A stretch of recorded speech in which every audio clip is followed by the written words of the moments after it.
right, it is time for our main event, the moment everyone's been waiting for.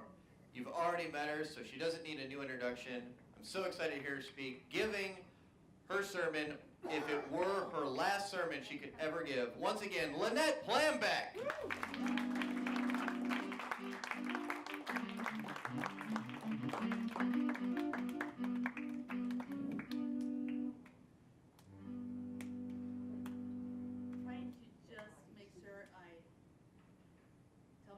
Can you hear me? All right. So this is just such an awesome format. So thank you, first of all, for hanging out with me tonight. I very much appreciate it. The Gospel of John, for me, when I was a baby Christian, I loved the Gospel of Mark because it was the shortest. So, and when my grandmother would encourage us to read, I would read that one because it was the shortest. And then I grew up a little bit, both in age but also my faith, and I began to fall in love with the Gospel of John. And I want you to think about John with me for just a moment. John was the one disciple who lived into old age. The other disciples were martyred in some way or form, and John lived to old age. And there is a legend about his final sermon. And I think that I want to remind you a bit about his letter, the Gospel of John. And I want to pick up in the upper room, John chapter 13. So I want to just highlight a couple of chapters. He is washing the disciples' feet and talking about someone's going to betray him and someone's going to deny him. And then John 14, I am the way, the truth, and the life. But he also says in that passage, I won't leave you orphaned. I'm going to come back for you. John 15, he is talking about you are the, he said, I am the vine, you are the branches. And then he says this, no greater love has one than one who's willing to lay down his life for another. So you remember, have you heard some of these stories? Yeah. John 16, the Spirit of God will abide with you. And he says to his friends, I'm going to go away, but there'll be a power, a presence that you won't be able to see with your eyes, but there'll be a power and a presence with you. And that power and presence is the Spirit of God. And then somewhere in the midst of this, see, that starts out first with a foot washing, and then all of this teaching happens, and then suddenly we're in the Garden of Gethsemane. And Jesus is praying in the garden, and John's account is such a powerful account for me because he's not praying for himself, but he's praying for the apostles. And then he doesn't just stop with the apostles, then he prays for us. And it boggles my mind. It's like he is a captain on a ship with a what are those called? It's not a spyglass. Yes, that's perfect. A spyglass. And he is, you know, like how they could look and see the horizon? It's just like a telescope, right? Thanks, Jack. So y'all just do this with me, how you can zone in, right? And so in that moment, it's like Jesus is holding something up and he's able to see beyond to something else. And that something else that he's seeing is you and me. And he's praying for believers yet to come. And in this part of the story of John, he says, God, I pray for unity. I pray for unity that they might love one another so the world will see through them me, right? So they will be a witness to the world, and part of the way that we are a witness is through unity. So I was thinking about what my final sermon would be, and then I was driving and I was thinking, my goodness, what if this were my final sermon, right? Like, what if it wasn't just a theory? So I was thinking about that, and I was thinking about unity, and you think about unity in a different way on November 7th than you do on the 6th. And you pay attention. I think about the sons of thunder, James and John, who used to argue about who was greatest, and we are great at that as a people. So I think about that argument. And then I think about the United Methodist Church and the ways that we argue as a church. And then I think about Jesus and his prayer for us, a prayer for unity, that we might be a witness to the world. When I was a little girl, there were 3 people I wanted to be when I grew up. I wanted to be Billy Graham because, you know, a lot of people showed up to listen to him preach. I wanted to be Laura Ingalls because that's what I did on Monday nights. Were y'all Little House on the Prairie folks? Yeah. And I wanted to be Johnny Cash.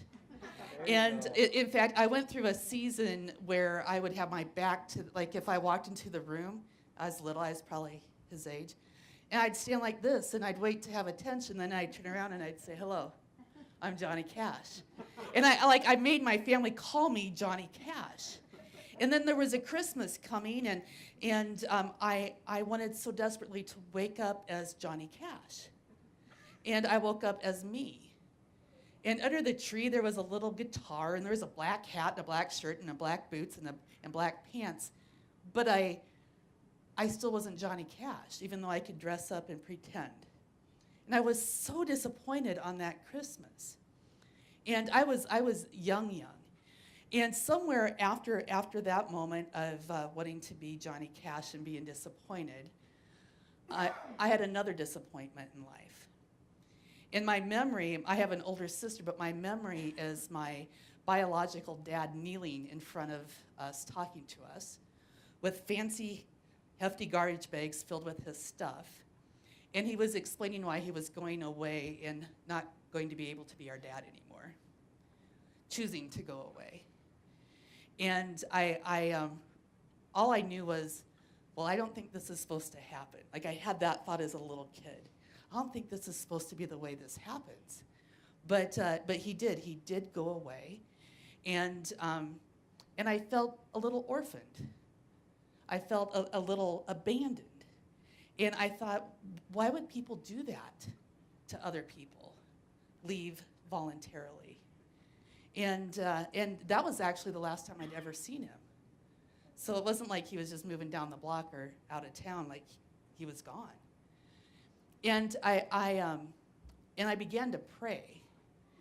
And I prayed day after day after day, the same kind of prayer I prayed when I wanted to be Johnny Cash, right? But I kept praying for a dad, and I realized even as a little kid that sometimes God seems pretty darn quiet. And there was no answer, no answer, no answer. And then this really kind guy started to bring food to my family. And then he brought a TV. And then at Christmas time, he actually brought us presents. And he was just a good guy. Pretty soon, that good guy started dating my mom. And then they got married. And then he let us know that he was going to adopt us.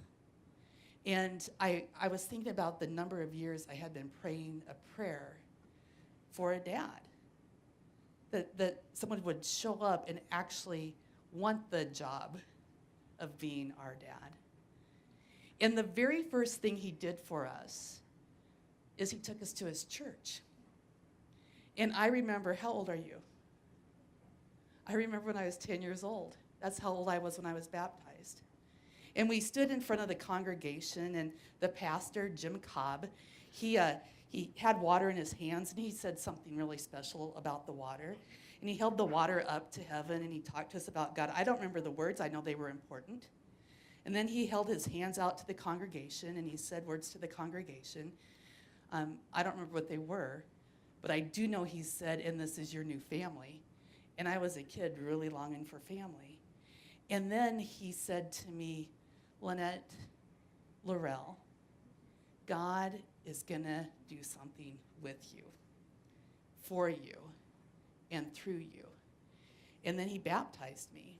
And I remember the water running down my back and just really paying attention to that. I didn't want to lose sight, if you will, of that water. And I knew something in that moment was changed. Well, a couple months later, I contracted the Asian flu, and I was so angry because I'd never been to Asia. But there was an epidemic, and so I had the Asian flu, and I was in the hospital for 6 weeks. And my dad would come in and hang out. My mom would come in and hang out. And I was so sad because all my 4-H projects and things for the county fair, I wasn't able to show them. My grandmother still took them out there, though. But I was just so sick and tired of being sick. And when you're 10, you talk to God in different ways, sort of, than you do as a grown-up. I actually kind of still talk to God the same way, but I said to God, you have two choices, God, because you can do that when you're 10. You either make me better or you come and you take me to be with you because I am tired of being sick. And I fell asleep that night, and I had a dream that that God said to me in my dream, you're going to be okay. You're going to get better because I do have a plan for you. And that plan is that you're going to grow up and you're going to tell other people about me. And through who you are, others will come to know me. And I did get better, and I did grow up a little bit. And I have been engaged in ministry for a long time. And when I think about the most important part of my ministry, I think that that's such an interesting question, but the most important part of my ministry is to remind us about that Jesus who wasn't just the foot washing Jesus, but the Jesus who went to the garden, and that Jesus who prayed for us and prayed for unity for us. Because we're going to experience some really yucky stuff in our personal lives where disunity, happens. And we're going to live in a world, in a culture where disunity happens. And we're going to be in a church where on occasion disunity happens. And I think about, the remedy for that. And we get it from Jesus, who went to the garden and gave us a simple command: love one another. Because when you love one another, not only are you a witness to the world, but when you love one another, you suddenly become also a witness to yourself. And I was thinking about, I mentioned that I have a sister, and I don't know if this ever happens with siblings, but my sister and I were 14 months apart, so we would argue on occasion. I'm the baby, so I was usually right, but we would argue. And my dad, my adopted dad, one day we were arguing, and he said, "Girls, you need to go back out on the back porch." And he said, "Now you need to wrap each other in a great big hug." He said, "Because I didn't bring you into this family for you guys to fight all the time." He didn't really fight all the time, but clearly it must have felt like that to him that day. He said, "So you're just going to stand out there and you're going to hug one another." And I'm like, "In public?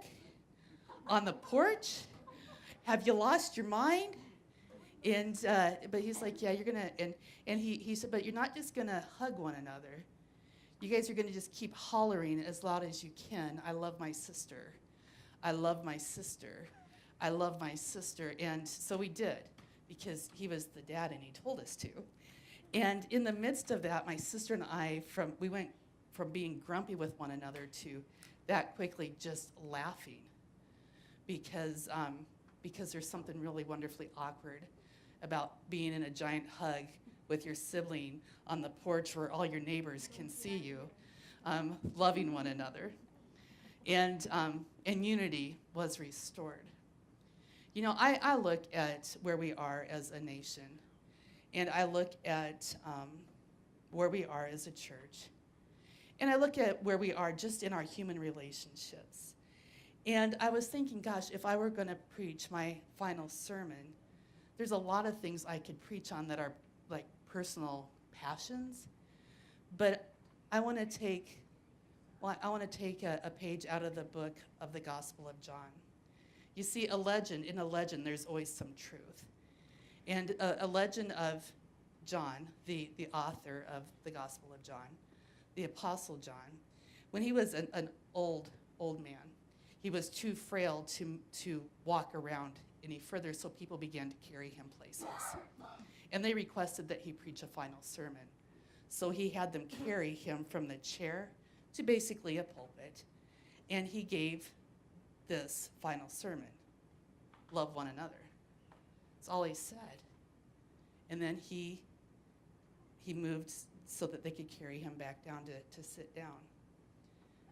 But I figure if John, the apostle, if his final sermon was love one another, that must be a pretty important final sermon. So tonight, I'm just going to give you those words: love one another. because it is about us and our relationship with Jesus Christ, but also in the way that we love one another.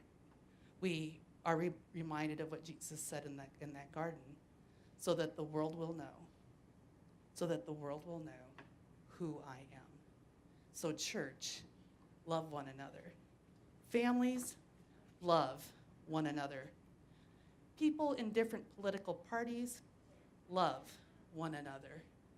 If you prefer extra crispy to just regular chicken, love one another. Because the way that we love is our witness to the world. Amen. That's all right, it was pretty good timing. Ladies and gentlemen, give it up for Lanette Plambeck. It's funny. With the buzzer beater right there at the end there. That was impressive.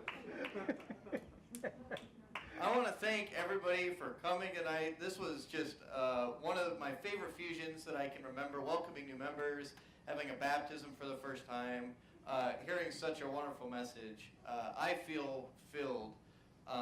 So thank you so much, Lanette.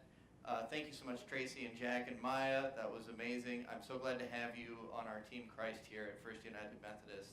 And as you go forth this week, think about what Lanette talked about. And Lanette, for the record, I'm glad Jesus didn't answer your prayer and make you Johnny Cash, because I'm glad that we got a Lanette Plambeck to speak to us tonight. I'm glad that Jesus did answer your prayer for a father, that you were able to have that family unit. And I'm glad that Jesus answered all our prayers and that we all have a Father who loves us, that Jesus did pray in the garden for us, that he had the foresight to think so long term and so much bigger than we can ever think. So, just as Lanette said, as you leave, think about this awesome Father that we have who loves us. And may we love one another no matter what. Because no matter what we do, Christ loves us. So that means no matter what anybody else does, that means maybe we, in the guidance of Christ, can find a way to love them too, all the time. So love one another and have a great night. And until we see you again, please be Christ for one another. Have a good night. Thanks, guys.